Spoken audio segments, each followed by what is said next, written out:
नमस्कार दोस्तों।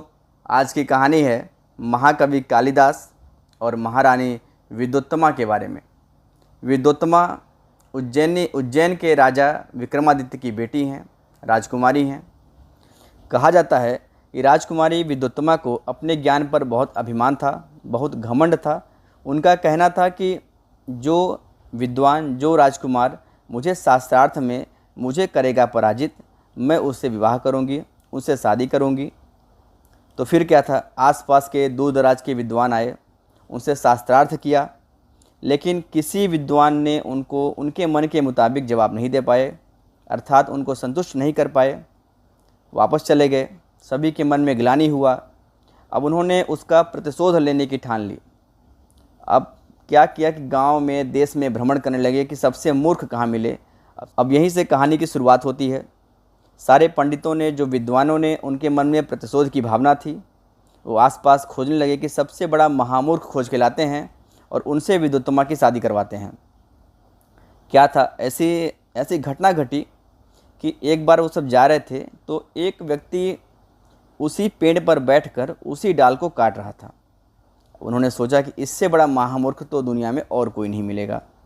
अब उसको नीचे बुलाए, उनको अलग अलग तरीके से समझा करके, प्रलोभन दे करके कि आपको शादी करवाएंगे, आपको फ़ायदा कराएंगे।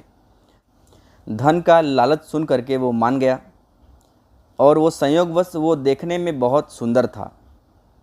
उनको बढ़िया कपड़े पहना के, वस्त्र पहना करके शास्त्रार्थ में ले गए और एक शर्त रखा गया कि आज ये विद्वान जो आए हुए हैं, आज इनका मौन व्रत है, ये मुख से कुछ बोलेंगे नहीं, आपसे सांकेतिक भाषा के रूप में बात करेंगे।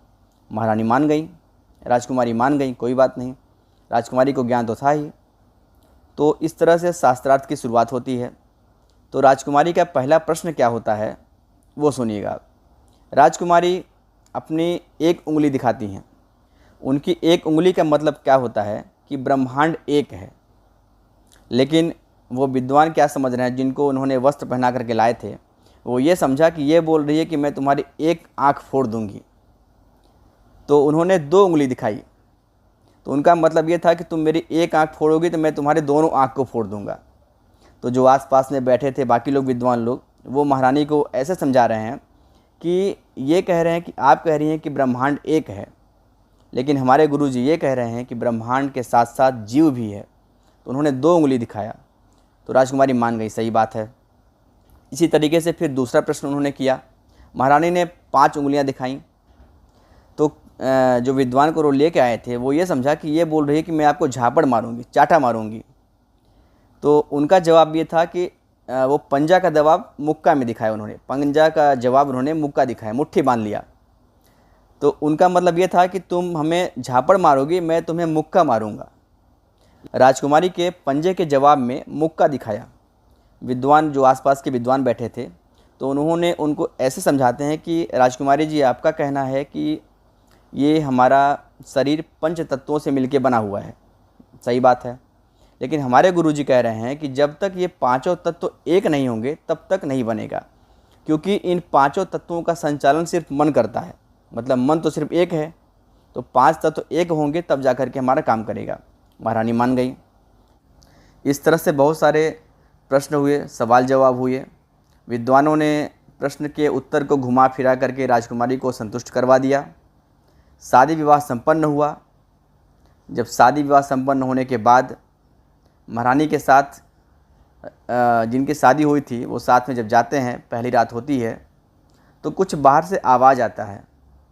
तो उनका जवाब अजीब तरह से सुन करके राजकुमारी समझ जाती हैं कि ये तो बहुत बड़ा महामूर्ख है और उनको धक्के मार के बाहर निकाल देती हैं।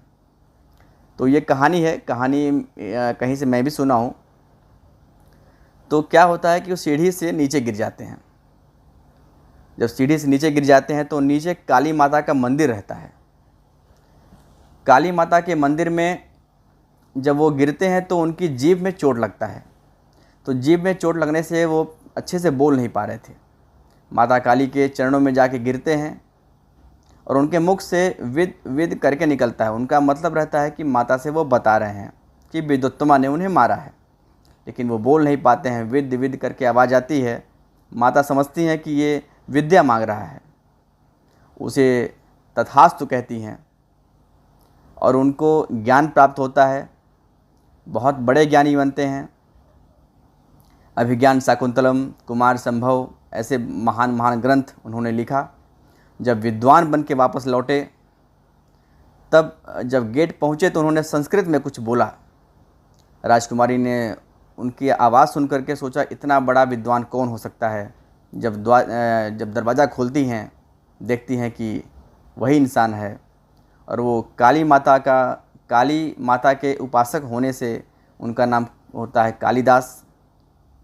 और वो कहा जाता है कि राजा विक्रमादित्य के नवरत्नों में से एक होते हैं। विद्योत्तमा और महाकवि कालिदास के जीवन की ये बहुत ही प्रमुख घटना रहती है। तो दोस्तों, इस कहानी से हमें आपको क्या सीख मिलता है, ज़रूर कमेंट में बताएं। मैं सिर्फ इतना बता रहा हूँ कि किसी की बात लग जाने से एक महामूर्ख इंसान महाकवि बन सकता है। इसी तरीके से एक और कहानी आती है रत्नावली जिनके पति होते हैं तुलसीदास जी महाराज। उनकी भी कहानी कुछ इस तरीके से ही है। नेक्स्ट वीडियो में आपको मैं उस कहानी के बारे में बताऊंगा। आपका बहुत बहुत धन्यवाद। Thank you so much.